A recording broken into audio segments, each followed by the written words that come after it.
नमस्कार विद्यार्थी मित्रांनो, मी प्राध्यापक गुणा सुर्वे माया मराठी युट्यूब चॅनलवर आपलं मनपूर्वक हार्दिक स्वागत करतो.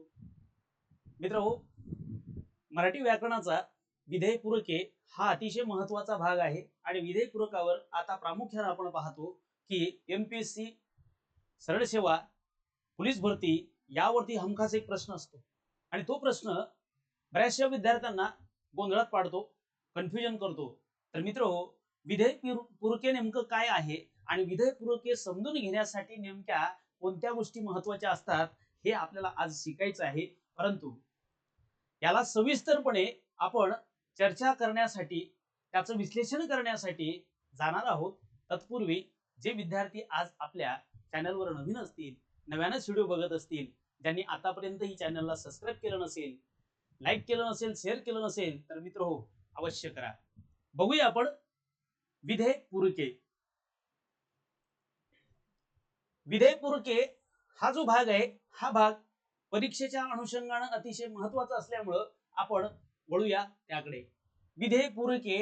आता नेमकं विधेय पूरके म्हणजे नेमकं काय, तर या ठिकाणी लक्षात घ्या, ज्या वेळेस एखादं विधान असते आणि त्या विधानामध्ये काही असे शब्द असतात की ज्या शब्दांचा त्या वाक्याला पूर्ण अर्थ निर्माण करण्यासाठी सहयोग असतो, सहकार्य असते. मग त्यांचं वाक्यामधलं स्थान काय, तर हे ओळखण्यासाठी आपण घेत असतो विधेय पूरके. आणि इथे विधेय पूरकेचा थोडक्यात जर आपण विचार केला तर वाक्याचा कर्ता, वाक्याचा कोण कर्ता आणि क्रियापद. लक्षात घ्या, मराठी व्याकरणामध्ये एखाद्या वेळेस एखाद्या वाक्यामध्ये कर्म नसलं तर चालेल, एखादा शब्द कमी असला तरीही चालेल, परंतु वाक्यामध्ये कर्ता आणि क्रियापद हे अतिशय महत्वाचे आहे. आणि त्यामध्ये सुद्धा क्रियापदाचा जर आपण विचार केला तर क्रियापद हे वाक्यातलं कुटुंब प्रमुख आहे. मित्र, कुटुंब प्रमुख या ठिकाणी त्याच्याशिवाय वाक्य पूर्ण होऊ शकत नाही, त्याच्याशिवाय वाक्य पूर्ण होऊ शकत नाही. म्हणून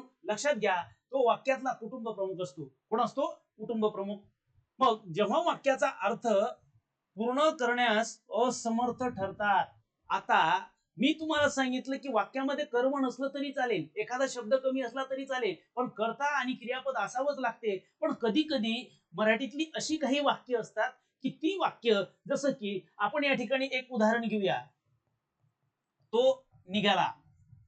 आता हे जर वाक्य तुम्ही घेतलं आणि या वाक्यामध्ये जर पाहिलं, तो निघाला म्हणजे काय निघाला, कसा निघाला, कुठे निघाला, एक प्रश्न आपल्या समोर निर्माण होतो. मग हे वाक्य पूर्ण होते का, तर नाही. याचा अर्थ हाच आहे की वाक्याचा कर्ता आणि क्रियापद जेव्हा वाक्याचा अर्थ पूर्ण करत नाही, करण्यास असमर्थ ठरतात, तेव्हा एखादा शब्द किंवा शब्द समूह, लक्षात घ्या, एखादा शब्द किंवा शब्द समूह वाक्यात येतो व विधानाचा अर्थ पूर्ण करतो, विधानाचा अर्थ पूर्ण करतो. त्या शब्दाला पूरक किंवा विधेय पूरक असे म्हणतात. त्यालाच आपण पूरक किंवा विधेय पूरक असे म्हणतो. जसं की आपण म्हटलं तो निघाला, इथं जर मी म्हटलं तो शाळेत निघाला. कुठे निघाला? शाळेत निघाला. आता लक्षात घ्या, इथे शाळेत हा जो शब्द आहे, हा शब्द विधानाला योग्य अर्थ आणण्यासाठी आपण घेतलेला आहे. म्हणजेच शाळेत हा शब्द आपल्याला इथं काय दर्शवतो, तर विधेय पूरक म्हणून दर्शवतो.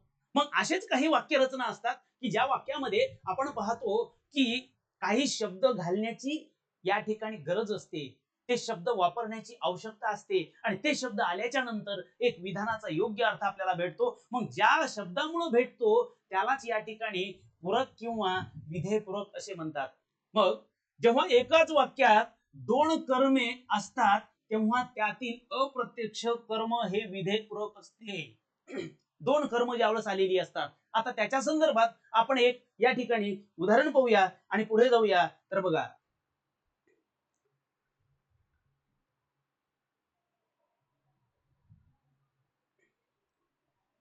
उदाहरणार्थ दोन कर्म आलेली असतात. जसं आपण म्हणूया, श्रीकृष्णाने सांदीपनीला दीक्षा दिली. लक्षात घ्या, वाक्याची रचना समजून घेत असताना कर्ता, कर्म, क्रियापद ह्या तीन गोष्टी प्रत्येकाला ओळखता आल्या पाहिजे. आणि जर त्या ओळखता आल्या तरच हा वाक्य पृथक्करणातला विधेयपूर्वकाचा भाग मित्र आपल्याला समजेल. आपण आपल्या चॅनलवर कर्म कसं ओळखावं, कर्ता कसा ओळखावा आणि क्रियापद म्हणजे काय या तिन्ही टॉपिकच्या संदर्भात छोटे छोटे व्हिडिओ आपण दिलेले आहेत, ते अवश्य बघा. पण आपण समजून घेऊया या ठिकाणी ज्यावेळेस काय म्हटलेलं आहे तर लक्षात घ्या. काय म्हटलं इथे आपल्याला म्हटलं दोन कर्म आलेली असतात तेव्हा त्यातील अप्रत्यक्ष कर्म, प्रत्यक्ष कर्म कोणतं, अप्रत्यक्ष कर्म कोणतं ते जर असेल तर त्याला नेहमीसाठी विधेयपूर्वक असं म्हणतात. काय म्हणतात? विधेयपूर्वक असं म्हणतात. म्हणून आपण जाऊया आपल्या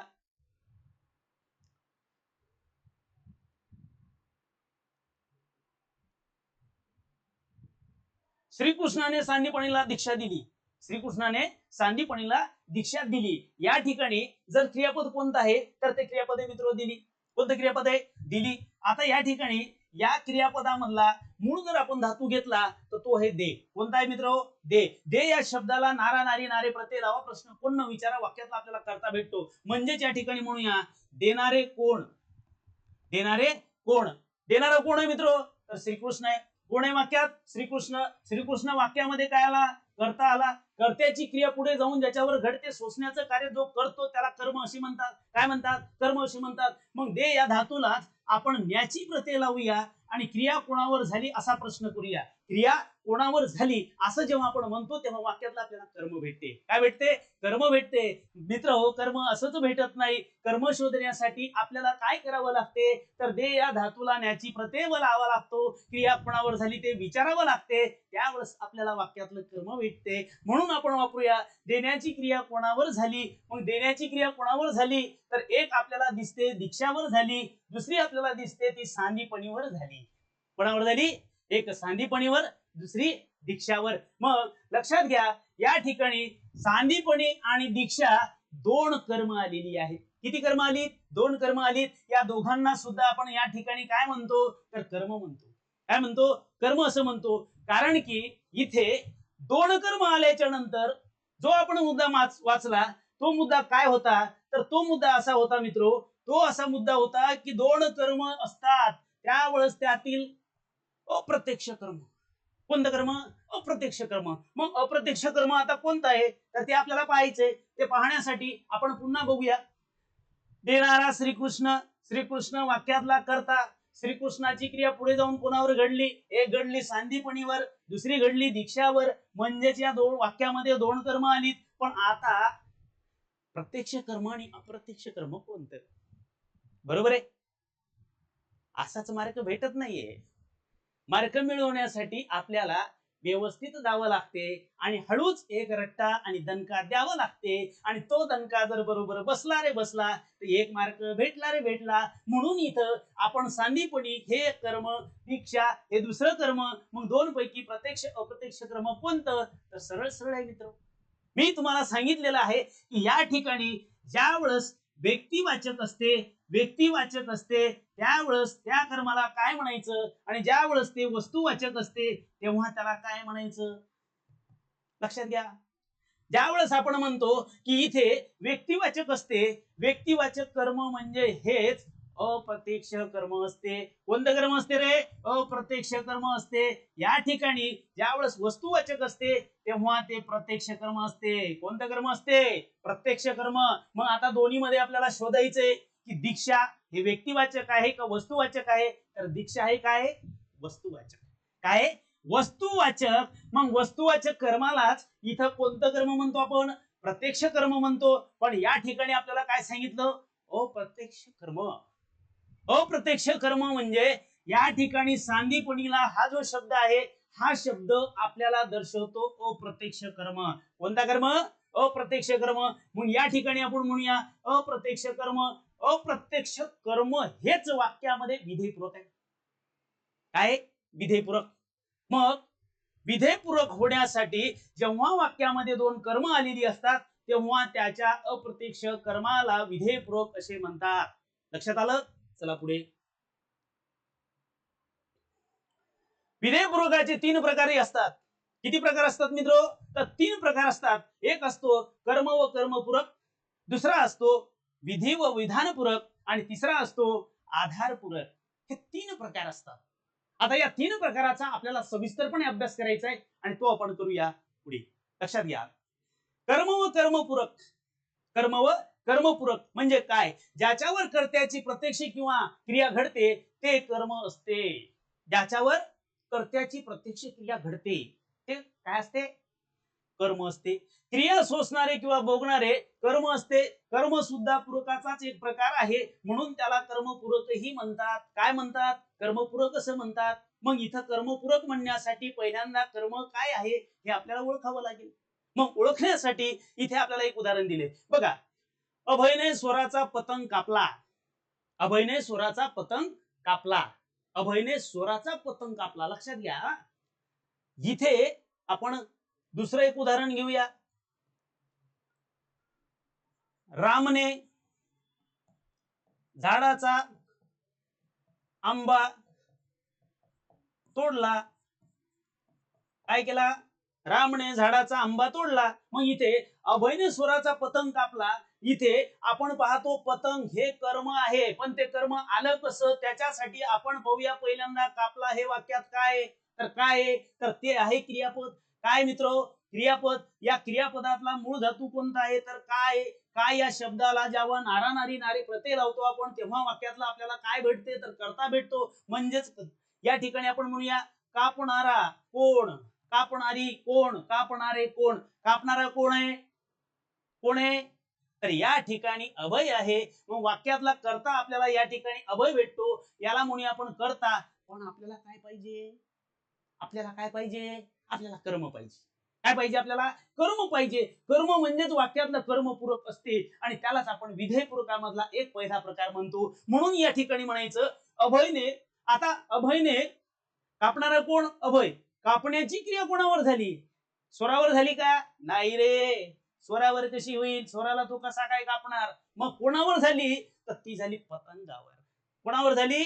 पतंगावर. म्हणजेच वाक्यामध्ये कर्म हे पतंग आहे. कोण आहे कर्म? पतंग आहे. मग पतंग जर हे वाक्यामध्ये कर्म असेल तर त्यालाच आपण कर्मपूरक असं म्हणतो. काय म्हणतो? कर्मपूरक असं म्हणतो. तुझ्यात माझ्यात अंतर आहे, अंतरातच खरी ओढ आहे. तुझ्यात माझ्यात अंतर आहे, अंतरातच खरी ओढ आहे. खूप दिवसाच्या भेटीनंतर पाणी साखरेहून गोड आहे. पण ती भेटली पाहिजे ना.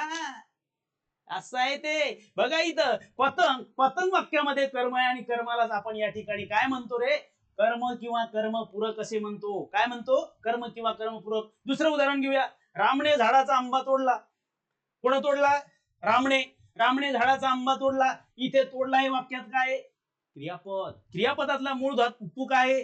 तोड. मग तोडणारा, तोडणारी, तोडणारे कोण तर कोण भेटते आपल्याला तर राम. रामने आंबा तोडलाय म्हणून या ठिकाणी राम वाक्यातला कर्ता आहे आणि कर्त्याची क्रिया पुढे जाऊन कोणावर घडते रे तर तोडण्याची क्रिया कोणावर झाली? झाडावर झाली का? नाही. तर झाडाचा काय तोडला? आंबा तोडला. मग आंबा हे वाक्यामध्ये काय आहे? कर्म आहे. म्हणूनच वाक्य पृथक्करणामध्ये त्याला कर्म किंवा कर्मपूरक असे म्हणतात. कारण वाक्य पृथक्करणाच्या भाषेमध्ये या ठिकाणी व्याकरणामध्ये त्याला आपण कर्मपूरक असं म्हणतो. काय म्हणतो? कर्मपूरक. चला पुढे.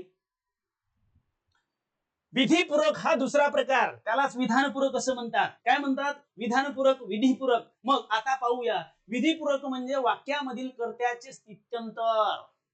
स्थित्यंतर म्हणजे बदल होणे. स्थित्यंतर म्हणजे काय? बदल होणे. स्थित्यंतर किंवा भिन्न घटक. कोणता घटक? भिन्न घटक दाखविणारा एक घटक असतो. भिन्न घटक दाखविणारा एक घटक असतो. लक्षात घ्या. विधीपूरके अस्तित्ववाचक असतात. विधीपूरके कशी असतात? अस्तित्ववाचक असतात. नंतर तसेच कधी कधी स्थित्यंतर वाचकही असतात. म्हणजे जागा बदलणारे असतात. राम राजा झाला, स्थित्यंतर वाचक. तो इंजिनियर आहे, तो शिक्षक होणार. म्हणजेच या ठिकाणी आपण दर्शवतो की ती क्रिया स्थित्यंतरणाच्या माध्यमातून झाला. तो होता, तो सामान्य व्यक्ती होता, मात्र आता कोण झाला? अशा प्रकारचं एखादा पदावचं पेशाचं नाव घेतो आणि त्या पद्धतीने आपण दर्शवतो. म्हणजे तो तिथं स्थित्यंतर दर्शवतोय. विधीपूरकालाच विधानपूरक असेही म्हणतात. काय म्हणतात? विधीपूरकालाच विधानपूरक असेही म्हणतात. मग विधानाला पूरक असलेला शब्द इथं जर येत असेल तर त्याला म्हटलं जातं विधीपूरक किंवा विधानपूरक. मग आता आपण समजून घेऊया. कर्त्यापूर्वी इथं पहा, लक्षात घ्या, कर्त्यापूर्वी आलेले चतुर्थी विभक्तीतील नाम किंवा सर्वनाम, हे लक्षात ठेवा. नाम किंवा सर्वनाम. पहा काय करतो आपण या ठिकाणी, आपण घेतोय बघा, नाम किंवा सर्वनाम, हे लक्षात ठेवा. नाम किंवा सर्वनाम विधीपूरकाचे कार्य करते कधी? कर्त्यापूर्वी आलेले चतुर्थी विभक्तीतील स ला ना ते, स ला ते, अशा प्रकारची जी क्रिया कुठल्या तरी कर्त्याच्या पूर्वी येणाऱ्या शब्दाला सला किंवा सलानाते हे लागत असतील तर त्यावेळेस असं समजायचं की ते विधीपूरकाचे काम करते. कशाचं काम करते? विधीपूरकाचं काम करते. याच्या संदर्भात असलेलं उदाहरण आपण समजून घेऊया. 2 नंबरचं उदाहरण जर तुम्ही बघितलं तर तुमच्या लक्षात येईल. वसंत ऋतूत वृक्षांना पालवी फुटते. कोणत्या ऋतूत फुटते रे? वसंत ऋतूत. कोणत्या? वसंत ऋतूत. आपण पाहतोय इथे वसंत ऋतूत वृक्षांना पालवी फुटते. वृक्षांना, वृक्ष आणि त्याला लागला ना प्रत्यय, मग सलाते सलानापद. या ठिकाणी ना आलेला हा प्रत्यय चतुर्थी विभक्तीचा आहे. कोणत्या विभक्तीचा आहे? चतुर्थी विभक्तीचा आहे. मग चतुर्थी विभक्तीचा प्रत्यय आल्याच्या नंतर त्या ठिकाणी वाक्यामध्ये वाक्याची रचना पूर्ण करण्यासाठी किंवा वाक्याचा अर्थ व्यवस्थित समजून घेण्यासाठी इथे जे वृक्षांना हा शब्द वापरला आपण. इथे जर वाचलं असतं वसंत ऋतूत पालवी फुटते, पण कशाला फुटते? तर वृक्षांना फुटते.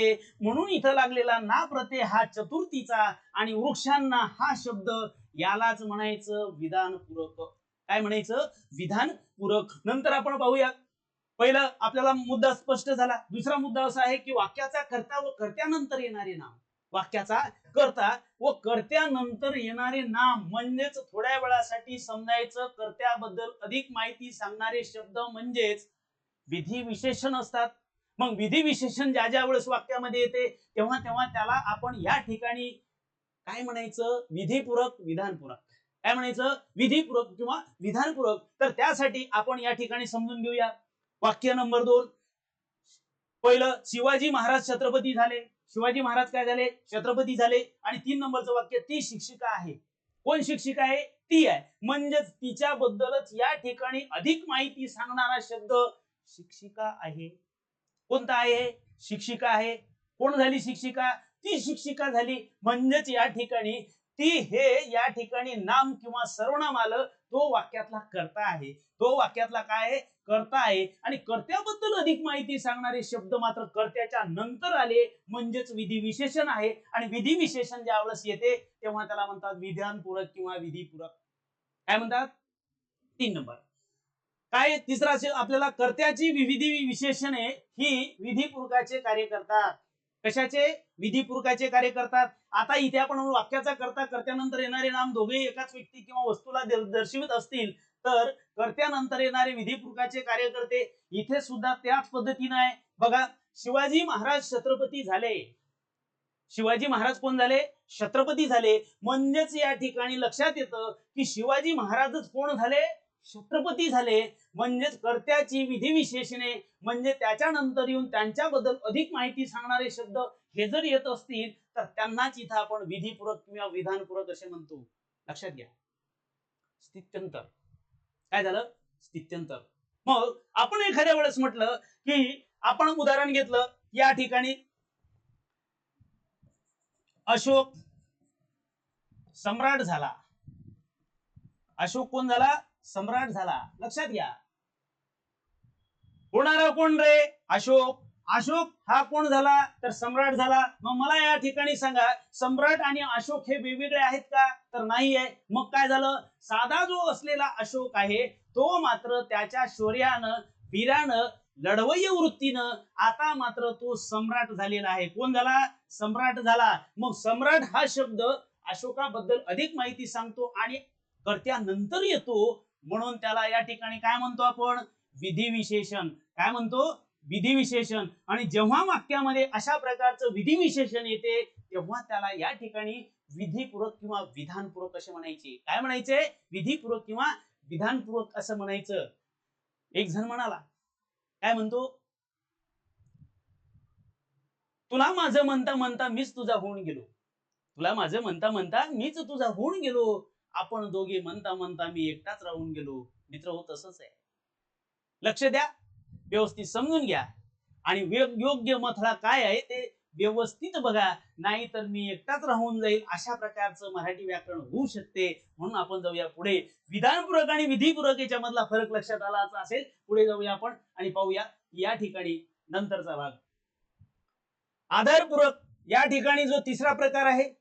विधीपूरकाचे 3 प्रकार आपण पाहिलं, कर्म व कर्मपूरक, विधानपूरक, विधीपूरक आणि तिसरा म्हणजे आधारपूरक. आधारपूरक म्हणजे नेमकं काय तर लक्षात घ्या, क्रियेला आधार देणाऱ्या घटकांना, क्रियेला म्हणजे वाक्यामध्ये जे क्रियावाचक शब्द येतात, क्रिया करणारे शब्द येतात, त्या शब्दांना आधार देणारे जे जे असतील आधारपूरक असे म्हणतात. काय म्हणतात? आधारपूरक असे म्हणतात. मग त्यासाठी आपल्याला सांगितले की स्थलवाचक क्रियाविशेषण. कोणतं? स्थलवाचक क्रियाविशेषण. त्याचं एक उदाहरण आपण खाली घेतलेलं आहे, बघूया. वाक्यातील स्थलवाचक क्रियाविशेषण आधारपूरकाचे कार्य करते. कशाचे कार्य करते रे मित्र? आधारपूरकाचे कार्य करते. मग आधारपूरक आता खाली काय आहे तर बघा, सूर्य डोंगराआड गेला. सूर्य डोंगराआड गेला. कुठे गेला? डोंगराच्या आड गेला. कुठे गेला? डोंगराच्या आड गेला. इथं आपण म्हणूया चंद्र झाडा मागे लपला. कुठे लपला? झाडाच्या मागे लपला. चंद्र कुठे लपला? झाडाच्या मागे. आता लक्षात घ्या, सूर्य डोंगराआड गेला. डोंगराआड हा शब्द इथे आपल्याला स्थळ दर्शवतो. काय दर्शवतो? स्थळ. कुठे गेला तर डोंगराच्या आड. म्हणजेच या ठिकाणी जो डोंगर शब्द आहे, हा डोंगर शब्द आपल्याला स्थळाचा बोध करतो, ठिकाणाचा बोध करतो. आणि ज्या ज्या वेळेस ठिकाणाचा बोध करणारा शब्द हा वाक्यामध्ये येतो आणि तो स्थलवाचक क्रियाविशेषण. आपण याला प्रश्न करायचा. कोणाला? क्रियापदाला प्रश्न करायचा. प्रश्न काय करायचा? केव्हा, कुठे, कसे अशाने जेव्हा प्रश्न करता तेव्हा तुम्हाला वाक्यातला या ठिकाणी क्रियाविशेषण अव्यय भेटते आणि ते सुद्धा स्थळाचा अर्थबोध करणारं क्रियाविशेषण अव्यय जर असेल तर त्याला म्हणायचं आधारपूरक. काय म्हणायचं? आधारपूरक. मग आता हे उदाहरण आहे. या उदाहरणामध्ये आपण समजून घेऊया की या ठिकाणी आपल्याला जे म्हटलेलं आहे, चंद्र झाडामागे लपला. मग लपला या क्रियापदाच्या रूपाला आपण केव्हा, कुठे, कसे प्रश्न करूया. कुठे लपला तर झाडामागे लपला. कुठे लपला? झाडामागे लपला. म्हणजेच झाडामागे हा शब्द आधारपूरक आहे. कोणता पूरक आहे? आधारपूरक आहे. मग इथे आपण दुसरा एक वाक्य घेऊया की चोर शाळेमागे आहे. कुठे आहे? शाळेच्या मागे आहे. चोर कुठे आहे? शाळेच्या मागे आहे. लक्षात घ्या. मग या ठिकाणी शाळेच्या मागे हा जो शब्द आपल्याला इथं दर्शवतोय, आपल्याला काय दर्शवतोय? शाळेच्या मागे हा जो शब्द आहे, हा शब्द त्या ठिकाणी वाक्यामध्ये एक क्रिया विशेषण अव्यय म्हणून आला आणि विशेष म्हणजे शाळा हे ठिकाण आपल्याला दर्शवते. तर इथं झाड हे ठिकाण दर्शवते. म्हणजेच स्थळाचा, ठिकाणाचा अर्थबोध करून देणाऱ्या शब्दाला या ठिकाणी आपण म्हणायचं स्थलवाचक क्रियाविशेषण. पण स्थलवाचक क्रियाविशेषण जेव्हा विधेयपूरक म्हणून आपल्याला विचारले जातात तेव्हा त्याला म्हणायचं आधारपूरक. काय म्हणणार? आधारपूरक. काय म्हणणार मित्र? आधारपूरक. आता लक्षात घ्या, या ठिकाणी विधेयपूरकाचे मुख्यतः 3 प्रकार आणि 3 प्रकारामध्ये आपण पाहिला पहिला प्रकार तो म्हणजे कर्म किंवा कर्मपूरक. पण त्यामध्ये 2 कर्म जेव्हा आलेली असतात तेव्हा जे अप्रत्यक्ष कर्म असते तेव्हा त्याला म्हटलं जातं कर्म किंवा कर्मपूरक.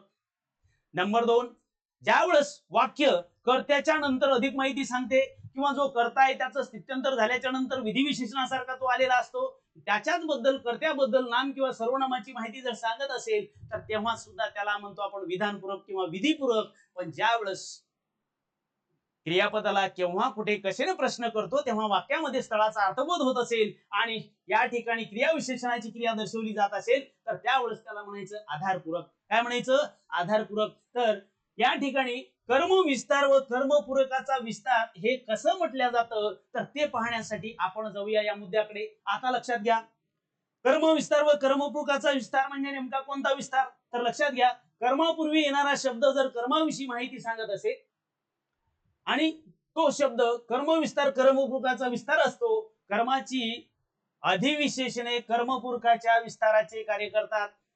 हा एक त्या ठिकाणी पण 3 मुख्यतः मुद्दे होते. त्यातला एक चौथा मुद्दा आपण स्पष्ट करतोय, तो म्हणजे कर्मपूरक नसून कर्म विस्तार, कर्माचा विस्तार असा एक प्रकार आहे. मग शेजारचा मधू खूप तन्मयतेनं गोष्टीचे पुस्तक वाचतो. आता लक्षात घ्या, वास्तू हे वाक्यामध्ये काय आहे, तर क्रियापद आहे. या क्रियापदाला आपण प्रश्न करूया. म्हणजे प्रश्न करण्यासाठी त्यातला मूळ धातू आहे वाच. वाचणारा, वाचणारी, वाचणारे कोण कोण आहे रे बाबा? तर या ठिकाणी वाचणारा, वाचणारी, वाचणारे या ठिकाणी आहे मधू. कोण आहे? मधू. मधू हा वाक्यामध्ये कोण आहे? कर्ता आहे. कर्त्याची क्रिया पुढे जाऊन कोणावर होते? तर ती होते मधूची क्रिया कोणावर? पुस्तकावर. कोणावर होते मित्र? पुस्तकावर. पुस्तक वाक्यामध्ये काय आहे? कर्म आहे. पण ते कोणतं पुस्तक आहे हे महत्वाचं आहे. नाहीतर मॅगझिन मध्ये आलेले फोटो दिसले की बसलेच पाहत, पण त्याच्यातली माहिती काय हे महत्वाचं आहे. कारण एपीजे अब्दुल कलामांचं एक आत्मचरित्र आहे, त्याचं नाव आहे अग्निपंख. ते जर वाचायला घेतलं तर आपण ते वाचणार नाही, पण मॅगझिन मध्ये जर आपल्याला आगळे वेगळे काहीतरी वेगळ्या पद्धतीचे फोटो दिसले की लगेच आपण ते घेऊन बसतो, वाचत नाही, फक्त पाहतो. पण इथे मित्र हो, हे जे पुस्तक आहे हे पुस्तक आहे गोष्टीचे. कशाचे पुस्तक आहे? गोष्टीचे. मग गोष्टीचे हा जो शब्द आहे, हा शब्द पुस्तकाबद्दल अधिक माहिती सांगतो. आणि वाक्यामध्ये पुस्तक हा शब्द कर्म आहे. कर्माबद्दल अधिक माहिती सांगणारे शब्द जर असतील त्याला म्हणतो आपण अधिविशेषण. हे अधिविशेषण जर कर्माबद्दल अधिक माहिती सांगण्यासाठी आलेले असतील तर त्यालाच म्हटलं जातं या ठिकाणी कर्म विस्तार किंवा कर्मपूरकाचा विस्तार. कोणता विस्तार? कर्म विस्तार किंवा कर्मपूरकाचा विस्तार. या पद्धतीने मित्र हो, जर सविस्तरपणे तुम्ही हा व्हिडिओ बघितला, त्यावर विचार केला आणि पुन्हा पुन्हा जर पाहिला तर 100% मी सांगतो तुमचा एकही मार्क जाणार नाही. एकही मार्क जाणार नाही. म्हणून सगळ्यात शेवटी एक कवी काय म्हणतो बघा, तो म्हणतो, तुला वजा केल्यावर काहीच उरत नाही, तुझ्या विना आयुष्य मी आयुष्य धरत नाही. याला वजा करून चालणार नाही, अवघड आहे, मग सोडून द्यायचा. अरे नका सोडू, प्रश्न समजून घ्या, या ठिकाणी रचना समजून घ्या आणि योग्य त्या ठिकाणी हळूच दणका द्या. तुमचा एक प्रश्न बरोबर येणार आणि त्याचा मार्क हमखास मिळणार मित्रो. त्याच्यामुळं वाक्य पृथक्करण हे अगदी सोपं आणि सरळ आहे, ते समजून घ्या. याच पद्धतीनं आपण आणखी व्हिडिओ बघणार आहे पण पुढच्या याच्यामध्ये. ओके.